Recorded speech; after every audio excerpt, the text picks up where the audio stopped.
Assalamualaikum warahmatullahi wabarakatuh. Selamat pagi, salam sejahtera untuk kita semua. Pertama-tama saya mungkin menjelaskan tentang rencana pembelajaran semester mata kuliah sejarah TNI Polri. Sebelumnya saya memperkenalkan nama saya Dino Yusuf SSM, dosen pada program studi Ilmu Sejarah Fakultas Ilmu Budaya Universitas Hairun di Maluku Utara.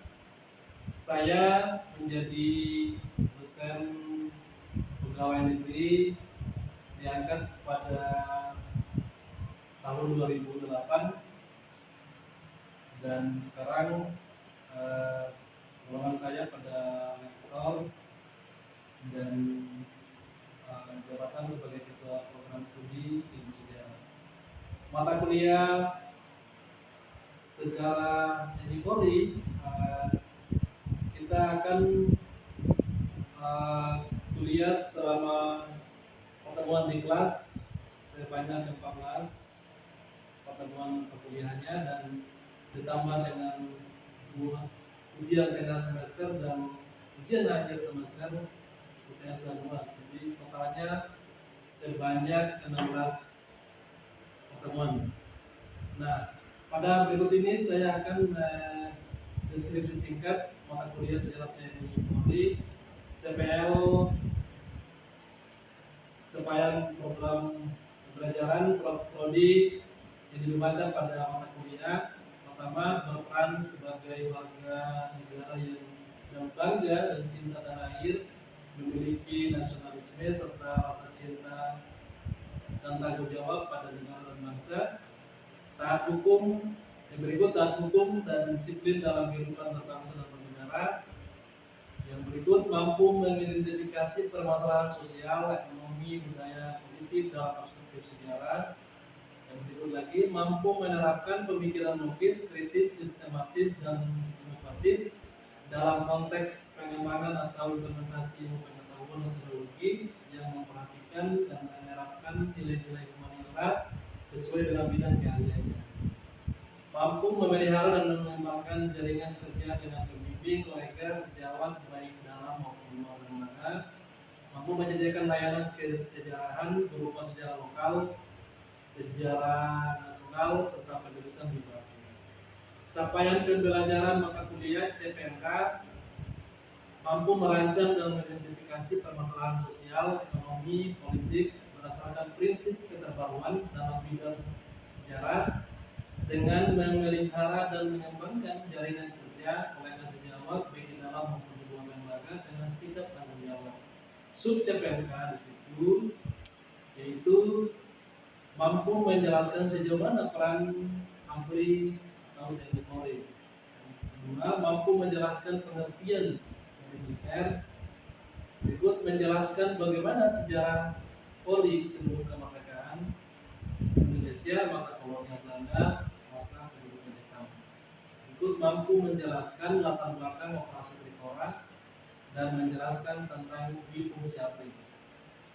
Nah, pada pertemuan pertama ini kita masih dalam kontrak mata kuliah, yaitu adalah sosialisasi LPS. Yang berikut memahami sejauh mana peran dari AMPRI atau TNI Polri. Nanti di pertemuan kedua sampai keempat pada periode kemerdekaan, nanti kita akan memahami, menjelaskan juga tentang pengertian militer, menjelaskan apa itu Badan Keamanan Rakyat, terus juga ada pembentukan tentara peta, pembela tanah air ya, terus juga bagaimana latar belakang pembentukan peta, peran tentara peta, menjelaskan kebubaran peta, terus juga ada peran tentara peta dalam perjuangan kemerdekaan Indonesia. Terus apa itu Badan Keamanan Rakyat, kronologi terbentuknya BKR, proses lahirnya BKR, pembentukan BKR di daerah-daerah. Terus apa itu Tentara Keamanan Rakyat atau TKR. Terus juga kita akan belajar tentang apa itu Tentara Nasional Indonesia. Bagaimana perkembangan TNI pada masa Orde Baru, TNI pada masa reformasi dan peran TNI. Lalu juga ada bagaimana fungsi-fungsi dari TNI. Nanti kita pada pertemuan ke-5 sampai ke-7, nah, kita akan memahami atau juga menjelaskan di situ adalah apa itu Kepolisian Republik Indonesia atau Polri. Terus juga bagaimana sejarah Polri sebelum kemerdekaan, terus masa kolonial Belanda, dan juga masa kedudukan Jepang. Yang berikut menjelaskan bagaimana peran Polri pada awal kemerdekaan, masa Orde Lama, sampai hingga masa Orde Baru. Yang berikut bagaimana tugas dan kewenangan Polri, peran militer mempertahankan pertahanan kedaulatan negara, terus juga bagaimana pertempuran awal. Yang berikut penumpasan pemberontakan PKI di Madiun dan juga pemberontakan PKI pada 1948. Nanti di pertemuan 8 kita akan masuk pada ujian tengah semester atau UTS. Berikut di pertemuan ke-9 sampai ke pertemuan 12 nanti kita akan sama-sama memahami juga, saya akan jelaskan di situ tentang operasi Trikora. Yang berikut juga latar belakang dari operasi Trikora, peran militer dalam politik masa demokrasi liberal dari tahun 1950 sampai pada 1959. Yang berikut menjelaskan latar belakang masa demokrasi liberal. Yang berikut masa demokrasi terpimpin dari 1959 hingga 1965. Yang berikut latar belakang pada masa demokrasi terpimpin. Terus selanjutnya ada bagaimana perkembangan kepemimpinan politik. Yang berikut militer dan aparat negara. Yang berikut juga ada kondisi pasca dekret presiden. Yang berikut juga apa itu gerakan 30 September. Terus juga ada bagaimana memahami latar belakangnya, bagaimana faktor-faktor sehingga terjadinya dekret PKI 1965. Terus siapa-siapa saja yang jadi korban dalam gerakan ini. Nanti pertemuan ada di pertemuan 13 hingga pertemuan 15. Nanti kita akan bahas juga tentang diffusi ABRI. Bagaimana pengertian dari diffusi ABRI, dampak positif dan dampak negatifnya. Terus juga bagaimana penerapan penguasaan ABRI di masa itu. Berikut peristiwa konfrontasi Indonesia-Malaysia. Yang berikut juga latar belakang peristiwa konfrontasi Indonesia-Malaysia perang. Yang berikut berakhirnya konfrontasi. Terus juga ada peristiwa surat perintah 11 Maret.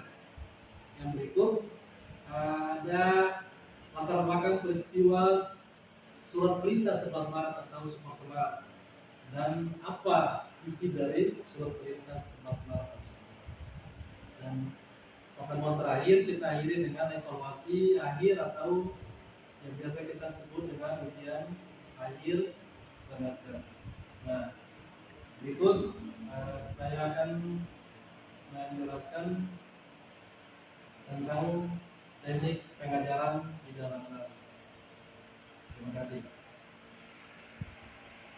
Oke, assalamualaikum warahmatullahi wabarakatuh. Waalaikumsalam. Selamat pagi, salam sejahtera untuk kita semua. Pertama-tama, mari kita pakai puji syukur kehadirat Allah Subhanahu Wa Taala yang dalam mana memberikan nikmat kesehatan kesempatan sehingga kita bisa berkumpul di tempat ini dalam proses kuliah, proses belajar mengajar. Hari ini kita masuk pada mata kuliah Sejarah TNI Polri. Kita masuk pada pertemuan ke-13. Nah, pada pertemuan ke-13 ini kita akan bicara pada diffusi ABRI. Nah, mungkin teman-teman atau adik-adik di hadapan materi, mungkin sebelum kita masuk ke pengertian dan sebagainya, di sini terlihat ada gambar yang memakai ini pakaian, ada loreng-loreng ini. Mungkin sebelum kita mulai ada yang bisa jelaskan di sebelah kiri? Ada yang mau jelaskan? Kira-kira apa gambar ini menceritakan apa ini? Menggambarkan apa begitu? Kanan, sebelah kanan kita yang bisa. Itu menggambarkan TNI yang sedang melakukan kegiatan atau melakukan aksi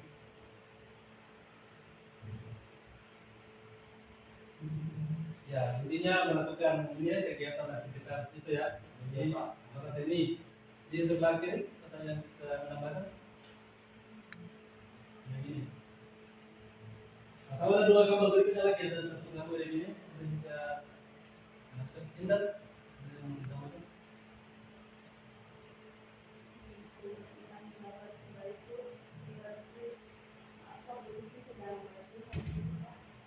Posisi sedang latihan ya. Oke, jadi sudah berbaris ya. Jadi kalau dua gambar ini kalau kita memposisikan dia, berarti ada posisi Teddy dan juga ada posisi Abri. Oke, jadi di fungsi Abri itu mengakomodir empat angkatan ya, empat angkatan di situ. Jadi Teddy di dalamnya itu ada angkatan udara, ada juga angkatan darat, ada juga angkatan laut ya. Oke. Ditambah dengan satu lagi adalah satuan kepolisian ya, yang disebut dengan Polri. Jadi ada empat angkatan itu disatukan. Jadi ini di zaman Orde Baru pada tahun 1965 sampai 2000 sampai 1998 itu rejim Soeharto kemudian mengakomodir tiga angkatan ini menjadi satu. Namanya TNI ya, TNI Polri. Itu jadi digabung menjadi disebut dengan ABRI. ABRI itu kemudian melakukan kegiatan aktivitas sehari-hari ya. Jadi ada yang bagian pertahanan keamanan. Nah, hari ini kita pada di fungsi ABRI itu kemudian sebelum ke pengertian, saya mungkin menjelaskan sedikit sejarahnya bahwa di fungsi ABRI ini pertama kali dipropori atau dicetuskan oleh Abdul Haris Nasution zaman itu. Jadi ketika itu ada satu upacara yang dilaksanakan di Jawa Timur. Nah, pada waktu itu kemudian Abdul Haris ini kemudian mendengungkan begitu.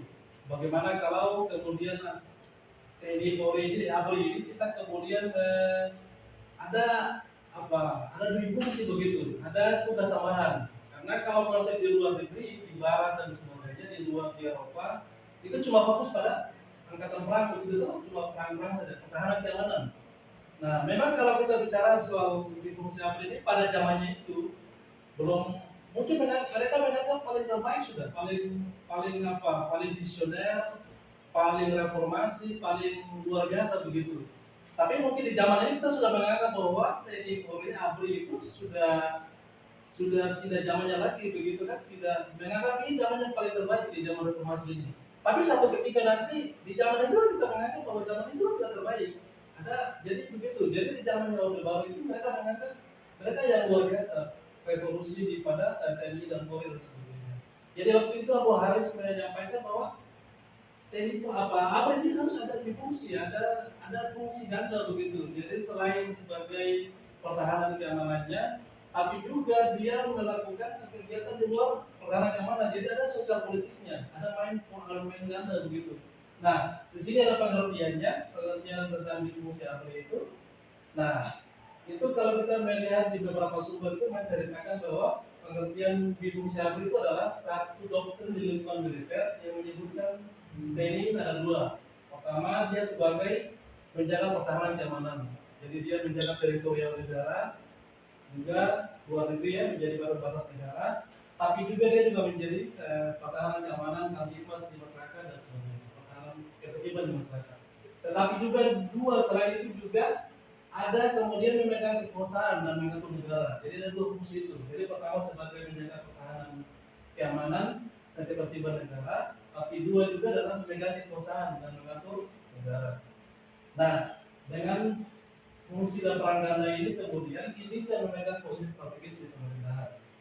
Nah, dalam proses pembentukan ABRI ada ABRI sebagai kekuatan sosial memiliki dua fungsi di situ. Ada fungsi stabilisator dan juga fungsi dinamisator. Apapun fungsi stabilisator, bahwa ABRI itu punya kemampuan berkomunikasi dengan masyarakat dan merasakan dinamika dalam masyarakat, memahami, merasakan aspirasi dan kebutuhan rakyat.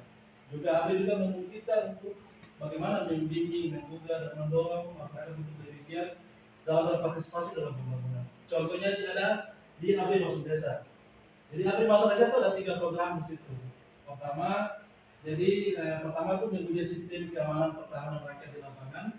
Jadi bagaimana ABRI itu diuji, bagaimana ketika ada masyarakat berkonflik, ketika ada masyarakat lagi menyelesaikan batas desa, lagi berkonflik dengan tetangga kampung dan sebagainya. Nah, biasanya itu didorong untuk turun. Biasanya dulu kalau di zaman tahun 90-an saya juga sempat merasakan itu. Jadi dulu tiap kabupaten itu biasanya satu dua kecamatan yang kemudian menjadi wilayah titik ABRI melakukan pengabdian di situ. Jadi bagaimana dia diuji untuk menjaga keamanan dan bisa menyelesaikan masalah-masalah. Yang kedua juga ABRI bagaimana membantu rakyat dalam semua aspek kehidupan. Jadi ketika ada masyarakat punya masalah, ketika ada rakyat yang lagi dirundung ada pembangunan yang tidak jalan, itu kemudian diselesaikan. Tapi yang jelas ABRI di saat itu yang ketika turun ke desa itu mereka tuh pada disiplin. Pada disiplin. Orang kerja bakti misalnya dibagi kelompok-kelompok itu, terlambat saja sudah diancam begitu kan, disuruh usaha dulu, disuruh apa, ini harus disiplin. Jadi subuh tuh harus sudah sholat subuh kan, maghrib harus sholat, kemudian juga ketika waktu datang jam 7 kerja bakti, mau jam 7 datang. Kalau teman-teman atau masyarakat kerja malam, itu pasti dapat hukuman. Olehnya itu paling disiplin dalam pekerjaan. Nah itu yang luar biasa. Yang berikut juga ada mengumpulkan permasalahan dan dicari pemecahannya. Jadi waktu itu masyarakat ABRI itu turun ke AMD itu mereka fokusnya tidak banyak-banyak. Jadi ada bikin jalan-jalan setapak kan, jalan setapak, juga ada bikin jembatan yang memang yang tidak membutuhkan anggaran yang besar. Jadi ABRI juga diberi tanggung jawab, diberi suntikan dana untuk ketika di masyarakat itu ada masalah, itu diberi itu anggaran. Misalnya jembatan ini butuh anggaran 10 juta, maka ada juga bantuan dari pemerintah apakah pemerintah daerah kan, pemerintah kecamatan kan, itu mensuplai itu bagaimana terselesaikan ada pembangunan tersebut.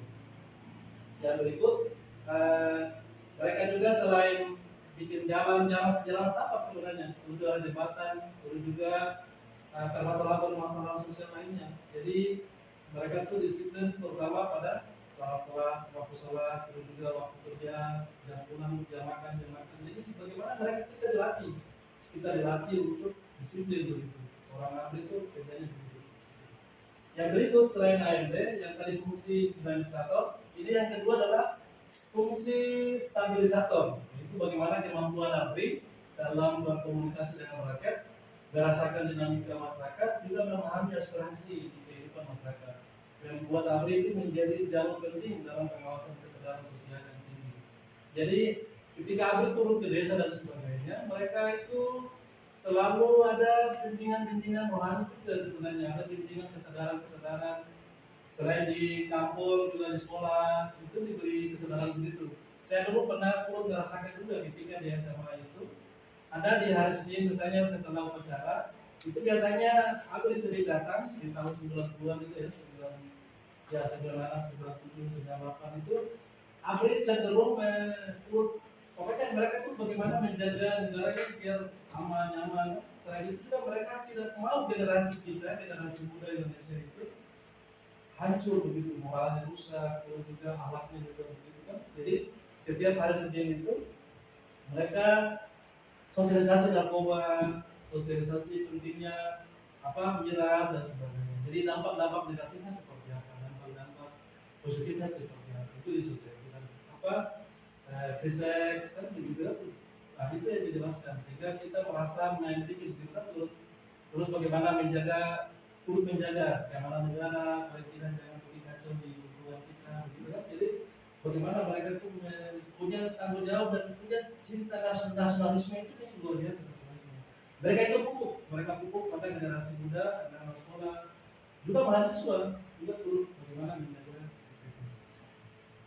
Yang berikut juga kekaryaan ABRI, yang ketiga kekaryaan ABRI. Nah itu ABRI menugaskan anggota-anggotanya untuk turut menjaga, dan yang agak di sini saya lihat turut mengkampanyekan juga golongan karya sebagai salah satu partai pemerintah kan. Jadi setiap momentum 5 tahunan itu partai Golkar itu selalu menang kan? Jadi selama 32 tahun kenapa Soeharto berkuasa selama 32 tahun, karena dia memakai kekuatan di luar dia kan, jadi memakai TNI sebagai kekuatan dia untuk bagaimana melanggengkan kekuasaannya. Jadi coba bayangkan pegawai negeri turun juga ABRI turut main dalam kemenangan dia Soeharto. Jadi bagi kita di zamannya bagi di zamannya itu luar biasa sebenarnya, maksudnya turut menjaga kan negara aman, turut membangun negara. Jadi Golkar selalu menang, hampir berapa tujuh pemilu ya, itu selalu sudah menang untuk mereka. So, dari pemilu dari tahun 60-an sampai tahun 98 itu nah ini dampak positifnya. Kemarin ada beberapa dampak, kurang lebih 3 ya. Yang jelas yang saya tangkap di situ, pertama dampak positif dari fungsi ABRI itu negara aman, negara stabil sekali selama Orde Baru memimpin. Selama Soeharto memimpin, negara tidak pernah kacau. Walaupun kacau itu yang biasa. Tapi pada umumnya itu negara nyaman, damai. Dan sampai selesai jabatannya Soeharto itu negara aman di sana. Dan salah satu negara yang ditakuti di dunia adalah Indonesia karena dengan kekuatan Soeharto. Sehingga Soeharto itu disebut sebagai singa Asia. Nah, yang kedua kesejahteraan prajurit ABRI meningkat. Jadi dampak ABRI berikut adalah ABRI sejahtera karena di zaman itu gaji pegawai dan juga gaji di bawah ABRI itu kecil sekali. Makanya mereka terlibat pada perusahaan-perusahaan yang didirikan oleh Orde Baru, juga ada yayasan-yayasan yang didirikan oleh Orde Baru. Sehingga itu kemudian bagaimana membantu kesejahteraan daripada ABRI. Yang berikut juga ABRI, prajurit ABRI ikut berkontribusi dalam pembangunan. Nah, seperti yang tadi saya jelaskan di awal bahwa dengan ABRI masuk ke desa itu turut membantu pembangunan sebenarnya, turut membantu perbaikan pada pembangunan jalan, jembatan, juga kesehatan. Nah, jadi mereka juga bangun pustu dengan kesehatan terpadu, puskesmas dan sebagainya. Turut membantu sekali pembangunan di masyarakat. Ini dampak negatifnya. Dampak negatifnya itu adalah ABRI terlalu dominasi. ABRI terlalu mendominasi terutama pada kekuasaan, ya. Jadi kekuasaan di zaman itu jabatan itu menjadi penting buat ABRI. Mereka mendominasi. Jadi jabatan-jabatan strategis di Nusantara di Indonesia itu dikuasai oleh ABRI. Baik itu menteri, gubernur, bupati, wali kota, itu hampir semuanya dikuasai oleh ABRI. Dulu saya ingat ketika Maluku Utara belum provinsi di tahun 70-an, 80-an, 90-an. Itu Maluku Utara, Kabupaten Maluku Utara itu hampir juga didominasi oleh ABRI. Jangan jauh-jauh di sini di Ternate. Kita dulu namanya Kabupaten Maluku Utara. Jadi dulu itu ada wali kota, bupati kita, ada Pak Supanji, ada Surasmin, bukan, ada Supanji, ada siapa, ada Abdullah Segaf. Nah itu semuanya dari ABRI ya, itu kabupaten. Nah jadi ada beberapa bupati itu, kurang lebih 3 bupati itu adalah ABRI. Yang berikut juga gubernur saat provinsi ini dimekarkan tahun 99 itu juga dipegang oleh gubernurnya adalah dari ABRI. Contoh yang paling dekat adalah Muhyi Effendi. Muhyi Effendi itu orang ABRI begitu, walaupun belakangan ini sudah mulai nampak, sudah mulai berkurang ya, begitu. Nah jadi selain yang pertama mendominasi, juga ABRI menjadi alat politik praktis. Jadi mereka ini tidak pernah calon, ABRI tidak pernah calon, tapi setiap kali momentum politik mereka dapat jatah 20% dari kursi DPR itu, DPR RI misalnya. Ada fraksi ABRI di situ. Jadi mereka tanpa mengikuti pemilihan, tapi mereka punya jatah di parlemen begitu, jatah kekuasaannya dari sana. Baik itu di pusat, di daerah, di provinsi, maupun kabupaten kota, itu ada jatahnya mereka di situ, ada jatahnya, luar biasa. Nah, itu karena kekuasaannya Soeharto. Jadi mereka itu berkuasa di DPR, ada fungsinya di sana, jatah fungsinya di sana. Ada juga DPR, juga mereka punya DPR provinsi, DPR kabupaten kota. Itu ada fraksi ABRI dari situ. Dan mereka ya satu di situ ya, mereka memperjuangkan pembangunan, mereka memperjuangkan bagaimana untuk anggaran keamanan dan sebagainya. Nah ini akhir di fungsi ABRI secara perlahan-lahan dihapuskan seiring dengan runtuhnya dari Soeharto sekitar 32 tahun itu mereka Soeharto memimpin. Nah dia sering turunnya Soeharto itu kemudian runtuh bubarnya juga ABRI di situ. Ketika zaman Abdurrahman Wahid di fungsi ABRI dihapuskan mulai tahun 2000, terus kemudian 2008 itu sudah mulai selesai. Dan ketika 2009 kemarin, pemilu 2009 itu sebelum kekuasaan ABRI dihapuskan. Saya kira itu. Mungkin sementara ada pertanyaan, saya persilakan. Ada? Oke, kalau begitu silakan.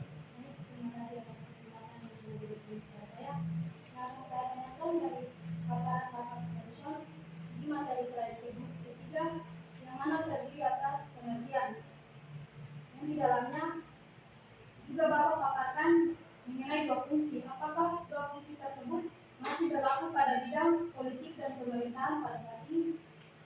Oke, terima kasih Kak Melita, pertanyaan yang cukup bagus. Jadi memang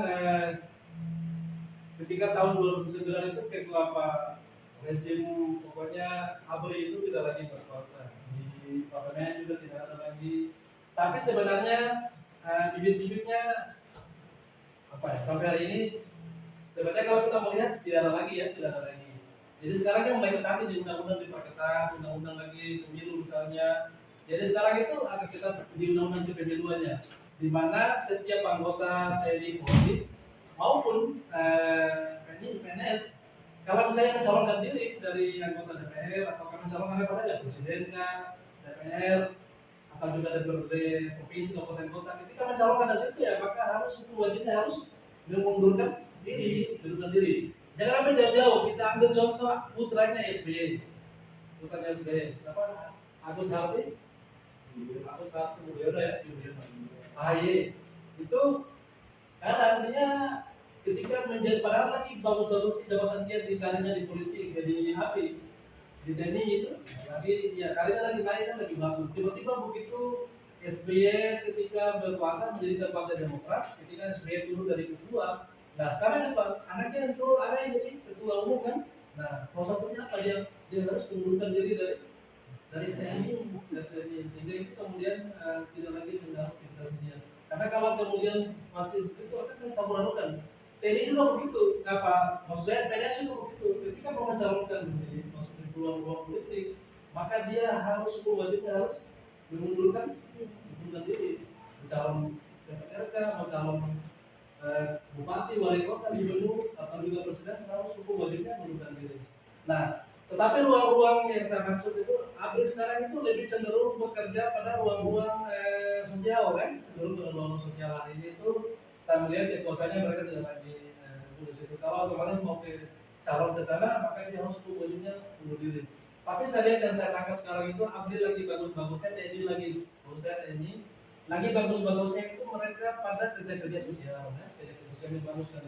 Jadi ketika ada bencana, ketika ada banjir kan, ketika ada musim apa, kemarau kan, nah itu mereka itu luar biasa turut membantu serta membantu meringankan beban dari masyarakat rakyat yang ada yang tertimpa pada musibah tersebut. Jadi saya kira perannya ada, tetapi pada ruang-ruang politik kekuasaan itu mereka harus mengikuti mekanisme dan aturan yang berlaku. Karena harus bunuh diri, baru bisa mencalonkan diri sebagai yang mereka tujukan, mereka inginkan presiden mau apa. Nah, lagi bagus-bagusnya itu sering ada pencalonan itu lebih pada paket sipil militer, jadi itu bagus presiden sering calon paket sipil militer. Nah, itu yang saya sampaikan. Mungkin itu ya, saya kira pertemuan kita hari ini kita cukupkan dulu. Kita bertemu pada pertemuan berikut dan kami harap pertemuan berikut kita hadir seperti jam biasanya ya. Jadi kurang saya minta maaf. Assalamualaikum warahmatullahi wabarakatuh. Waalaikumsalam warahmatullahi wabarakatuh.